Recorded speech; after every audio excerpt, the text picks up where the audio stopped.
अमेरिकाको सैनिक गठबन्धन,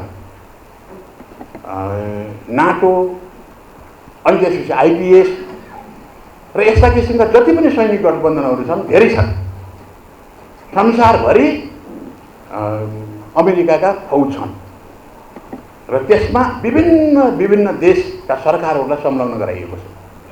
त्यसै गरेर नेपाललाई पनि संलग्न गराउने भन्ने थियो। तीनवटै पार्टीका नेताहरूले मलाई चित्त बुझ्ने काम गर्नु भएन, मलाई कन्भिन्स गर्ने काम उहाँहरूले गर्न सक्नु भएन, मेरा प्रश्नहरूको सही जवाब दिन सक्नु भएन। नेपाल कम्युनिस्ट पार्टीका जति समूहहरू छन् तिनीहरूलाई एकताबद्ध गर्दैछौँ। कमरेड केपी ओलीले मलाई बोलाउनु भयो, म आउँदैन भने, प्रचण्डले भन्नुभयो र म तपाईँकोमा पनि आउन सक्दैन। आफ्नै पार्टी अध्यक्षको विरुद्ध अविश्वास प्रस्ताव राख्ने केपी ओलीले दुईटा पदमध्ये एउटा पद छोड्नुपर्छ भनेर भन्नुभएको हो। म एउटा पद छोड्न तयार भएर आएको छु, तर मैले भनेको व्यक्तिलाई तपाईँहरूले प्रधानमन्त्री बनाउनुपर्छ, म प्रधानमन्त्री छोड्छु। सङ्गीन आरोप पत्र फिर्ता लिन मैले सक्दैन भनेर प्रचण्डले भन्नुभयो र यदि त्यस बेला यो मैले फिर्ता लिएँ भनेको भए सायद पार्टी फुट्नेबाट जोगिन्थ्यो कि भन्ने मलाई आज पनि लाग्छ। मान्नुहोस् कमरेड, फिर्ता लिनुहोस् भनेर भने मैले, उहाँले मान्नु भएन र कमरेड प्रचण्डले त्यहीँ भन्नुभयो केपीको अगाडि, यो सबै सिर्जना गर्ने तपाईँ हो।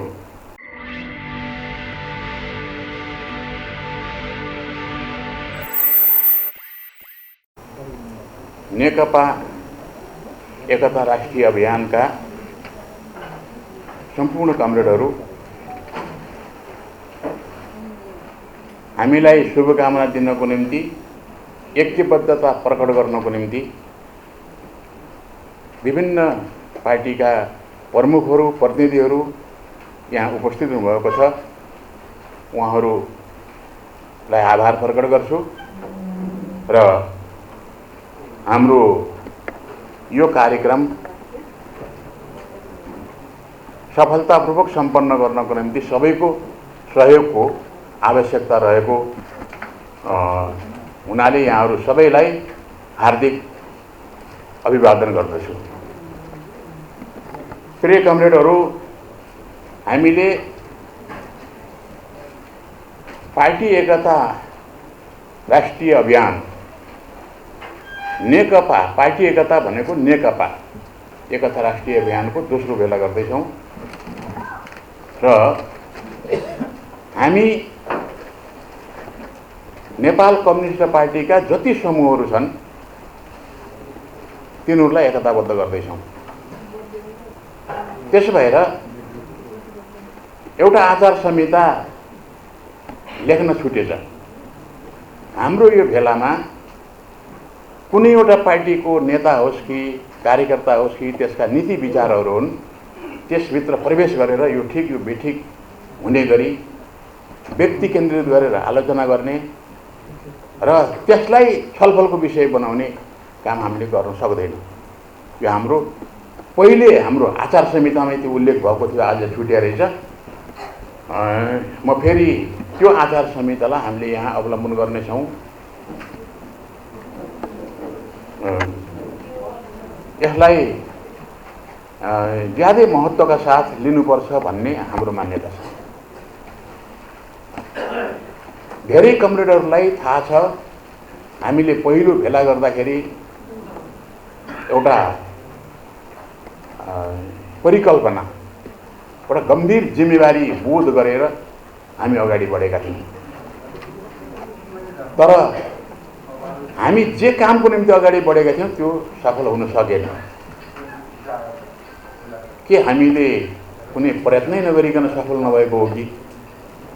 त्यसको जवाब आज चाहिएको छ। त्यस सबभन्दा पहिले म त्यस बारेमा स्पष्ट पार्न चाहन्छु। एउटै पार्टी नेपाल कम्युनिस्ट पार्टी नेकपा हो।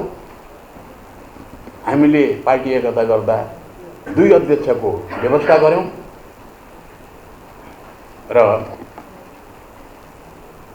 हामीले नेतृत्व केन्द्रको रूपमा 9 जना नेपाली कम्युनिस्ट आन्दोलनका वरिष्ठ नेताहरू सहितको सचिवालय बनाएका थियौँ। हामी भित्र सबै किसिमका विभेदहरू हुन सक्छन्, मतभिन्नताहरू हुन सक्छन्, तर ती मतभिन्नताहरू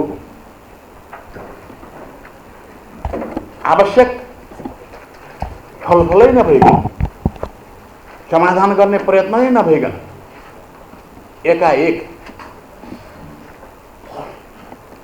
एउटा अध्यक्ष प्रधानमन्त्रीको विरुद्धमा अविश्वास प्रस्ताव, त्यसको जवाबमा प्रधानमन्त्रीले संसदै विघटन गरेर निर्वाचनमा जान्छु भनेर भन्ने अर्को चाहिँ घटना, यी दुईटै घटनामा हामी सहमत हुन सकेनौँ। मेरो विचारमा कोही पनि सहमत नहुन पर्ने हो, कोही पनि सहमत नहुन पर्ने हो, तर एक थरी कामरेडहरू त्यसरी विभाजित भएर लाग्नुभयो। मलाई मन परेन। कमरेड केपी ओलीले मलाई बोलाउनु भयो, म आउँदैन भने तपाईको समूहमा म आउन सक्दैन। प्रचण्डले भन्नुभयो र म तपाईकोमा पनि आउन सक्दैन। तर एकताको निम्ति म निरन्तर प्रयत्न गर्छु, त्यसको निम्ति म लाग्छु भनेर भने म कतै पनि जान सकिनँ र हामीले छलफल गऱ्यौँ। त्यही छलफलको दौरानमा हामीले पार्टी एकता राष्ट्रिय अभियान निर्माण गर्ने निर्णय गर्यौँ।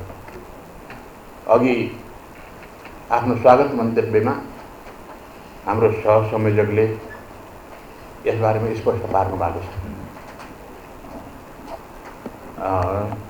अब म जान पर्थ्यो कि जान हुन्न थियो भनेर भन्ने मैले आफूलाई सोध्छु। त्यसबेला म जान हुन्थ्यो हुँदैन थियो भन्दा हुन्न थियो। किन हुन्न थियो भने कुनै औचित्य छैन र त्यो संसारभरि नभएको आफ्नै पार्टी अध्यक्षको विरुद्ध अविश्वास प्रस्ताव राख्ने, त्यसको जवाब, त्यो अविश्वासको जवाब के भनेदेखि जहाँ अविश्वास राख्ने हो त्यो संस्था नै ध्वस्त गरिदिने, त्यसलाई नै सिद्ध्याउने, यस्तो किसिमको काम मान्य हुन सक्दैन थियो। त्यसबाट कमरेड केपी ओलीले अनुरोध गर्दाखेरि पनि मैले सहमति जनाउन सकिनँ। उहाँले भन्नुभयो जब पार्टीमा ठुला ठुला घटनाहरू घट्छन् त्यसले एउटा दिशा पकड्छ, त्यो दिशा तपाईँले पकाउनु भएन भने कि तपाईँ यता जानुपर्छ कि उता जानुपर्छ, होइन तपाईँ बिचमा रहनुभयो भने तपाईँको क्षमता, तपाईँको योग्यता ती सबै समाप्त हुन्छ भनेर भन्नुभयो। म त्यो व्यूहमा तयार छु, तर मैले नै निर्माण गरेको पार्टी यसरी ध्वस्त भइरहेको मैले देख्न चाहन्न, त्यसरी म आउन सक्दैन। प्रचण्डले भन्नुभयो र धेरैजसोले चाहिँ वामदेवकै कारणले पार्टी विभाजन उन्मुख भयो भन्ने पनि आरोप लाग्यो। मैले आफ्नो आजको प्रस्तावमा लेखेको छु, मैले पनि गल्ती गरेकै। यदि मैले कुनै समूह पार्टीभित्र उत्पन्न भएको समूह यो वा त्योमा नलागिकन मैले बिचमा बसेर त्यहाँभित्र प्रयत्न गरेको भए कुनै पनि हालतमा पार्टी फुट्ने थिएन। त्यसमा उहाँहरूले जो आरोप लगाउनु भएको छ, वामदेव लागेको भए पार्टी जोगाउन सकिन्थ्यो र यो साँचो कुरा हो। म लाग्न सकिनँ, मैले यसमा आत्मालोचना गरेछु। तर म मात्रै होइन, अरूलाई मैले भन्दैन, हाम्रो पार्टी नेपाल कम्युनिस्ट पार्टी नेकपालाई यो विभाजनको अवस्थामा पुर्याउन यस्तो पनि हुनसक्छ भनेर आफूलाई संयमित सचेत गराउनुको निम्ति त्यो नेतृत्व केन्द्रको रूपमा रहेको 9 जनाको सचिवालयका सबै सदस्यहरू उत्तिकै जिम्मेवार हुनुहुन्छ। यो काम त्यो सचिवालयभित्रबाट अरू कसैले पार्टी विभाजन उन्मुख हुनुभन्दा पहिले नै प्रयत्न गर्नुपर्छ। त्यो प्रयत्न अरू कसैले पनि गर्न सक्नुहुन्थ्यो, माधवले गर्न सक्नुहुन्थ्यो, झलनाथले गर्न सक्नुहुन्थ्यो, केपी ओली नै गर्न सक्नुहुन्थ्यो, ईश्वरले गर्न सक्नुहुन्थ्यो, विष्णुपौडेले गर्न सक्नुहुन्थ्यो, सबैले गर्न सक्नुहुन्थ्यो,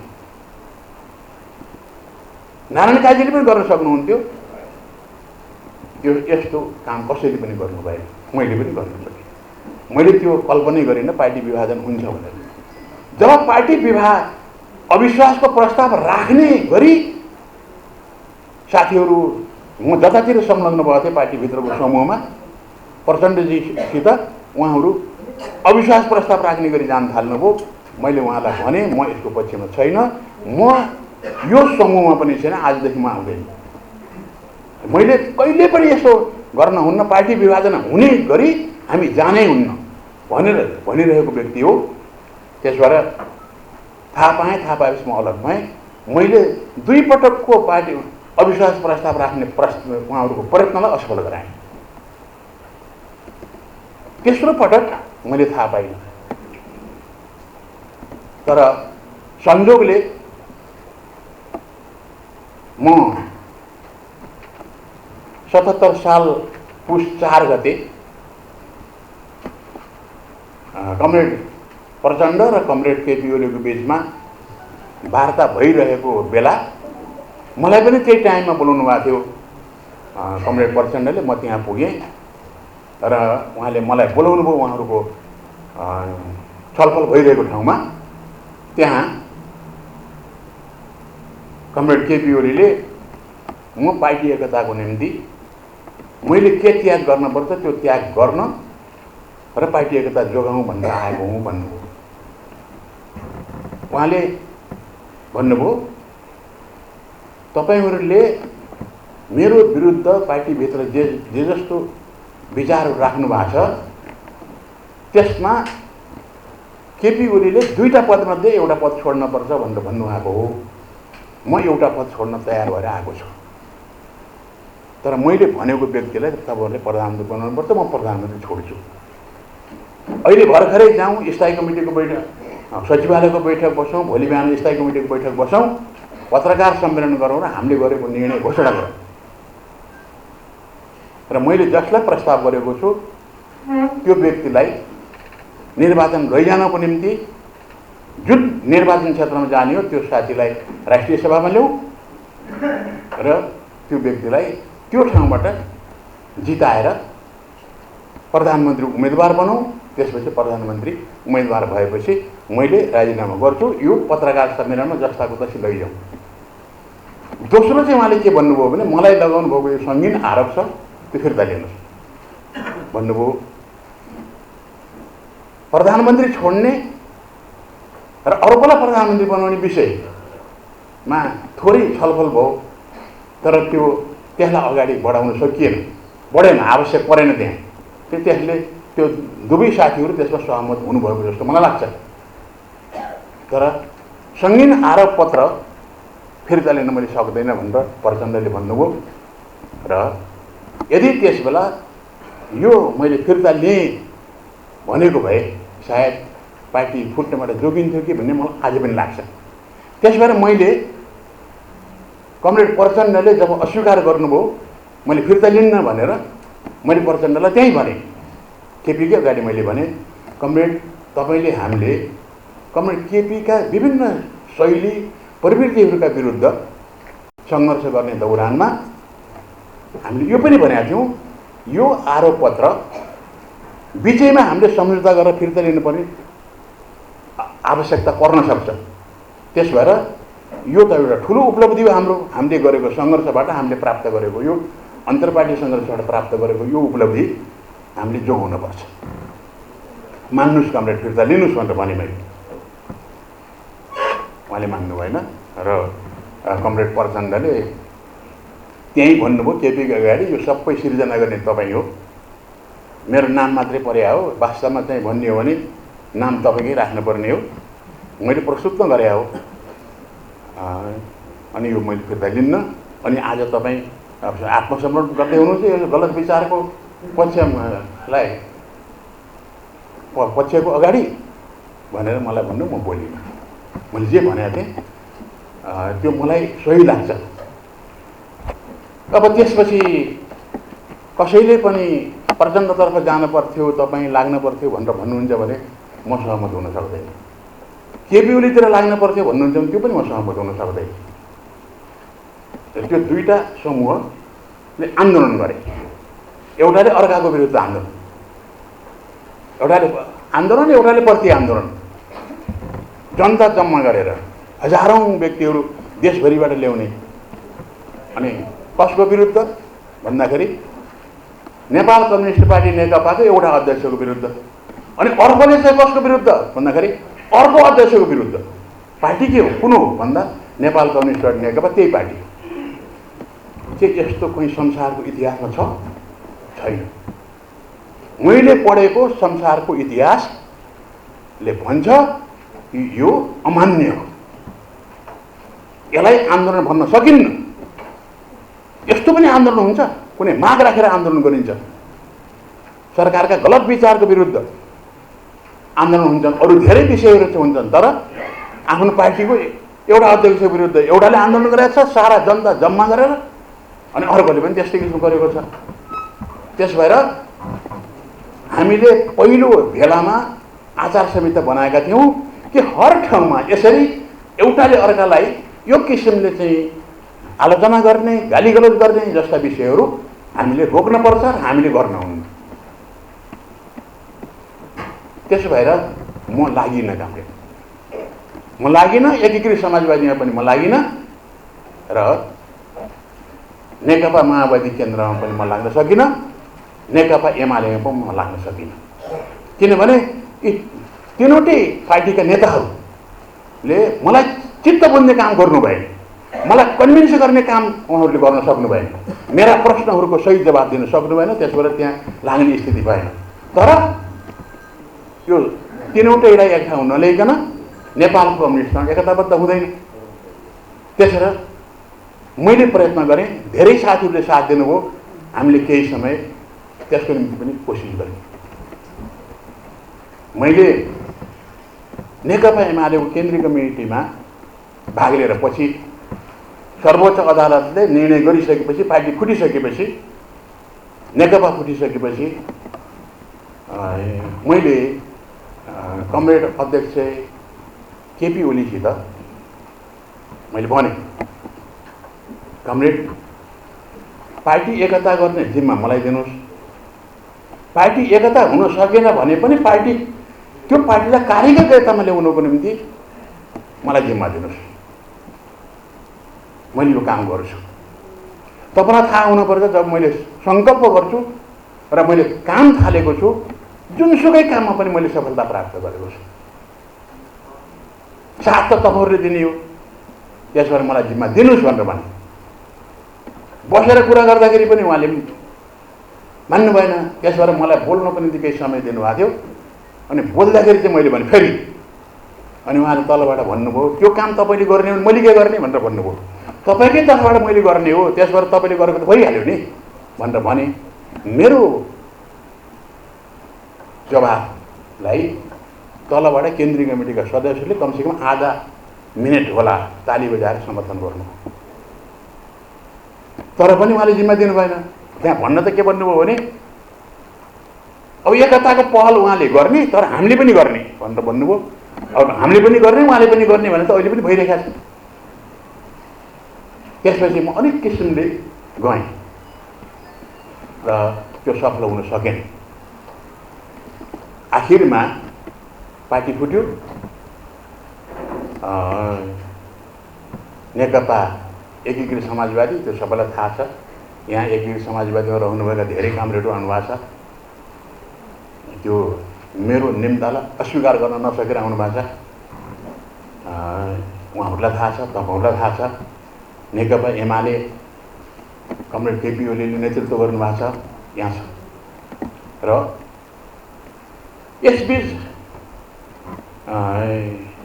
केही घटनाहरू घटे। एउटा स्थानीय तहको निर्वाचन भयो, एउटा घटना। अर्को एमसीसी संसदबाट पारित भयो।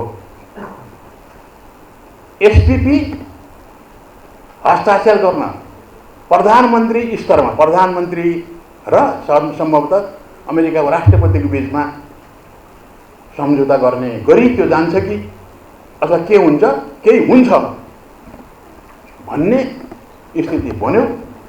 र त्यो एसपीपीको विपक्षमा, एसपीपी भनेको स्टेट पार्टनरसिप प्रोग्राम, त्यसको नेपाली तपाईँ सबैलाई थाहा छँदैछ कि नेपाल राज्य हो,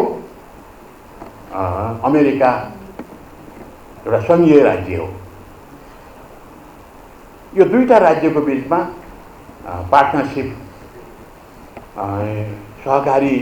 सहकार्य गर्ने यो कार्यमा आएर त्यो जति बाहिर आए विषयहरू त्यो चाहिँ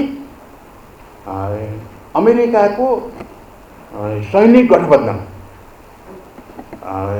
नाटो, अनि त्यसपछि आइपिएस र यस्ता किसिमका जति पनि सैनिक गठबन्धनहरू छन्, धेरै छन्। संसारभरि अमेरिकाका फौज छन् र त्यसमा विभिन्न देशका सरकारहरूलाई संलग्न गराइएको छ। त्यसै गरेर नेपाललाई पनि संलग्न गराउने भन्ने थियो। एमसिसी पनि त्यसैको एउटा हिस्सा थियो।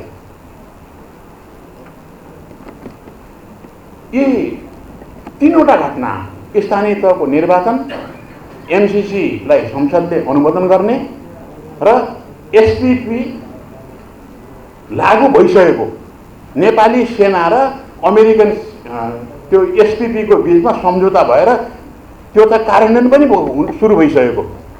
त्यस्तो अवस्थामा नेपालका घटक अहिलेको सरकारमा संलग्न भएका घटक कम्युनिस्ट पार्टीहरूको प्रयत्नले, दबावले गर्दाखेरि प्रधानमन्त्री शेरबहादुर देउवा त्यसबाट पछि हट्न बाध्य हुनुभयो र क्याबिनेटले निर्णय गरेर त्यसमा संलग्न नहुने र पहिलेको जो सम्झौता छ त्यसबाट पछि हट्ने निर्णय भएर त्यो समाधान भएको जस्तो लागेको छ। धेरै खुसी लागेको छ।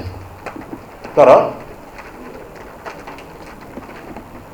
मैले भविष्यको बारेमा अनुमान गरेँ।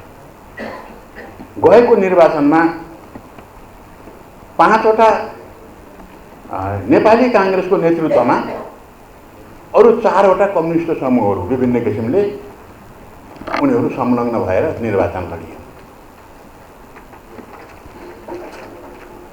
यसमा नेपाली काङ्ग्रेसको नेतृत्वमै भएको हुनाले नेपाली काङ्ग्रेस पहिलो शक्तिको रूपमा उदाएको छ स्थानीय तहको निर्वाचनमा।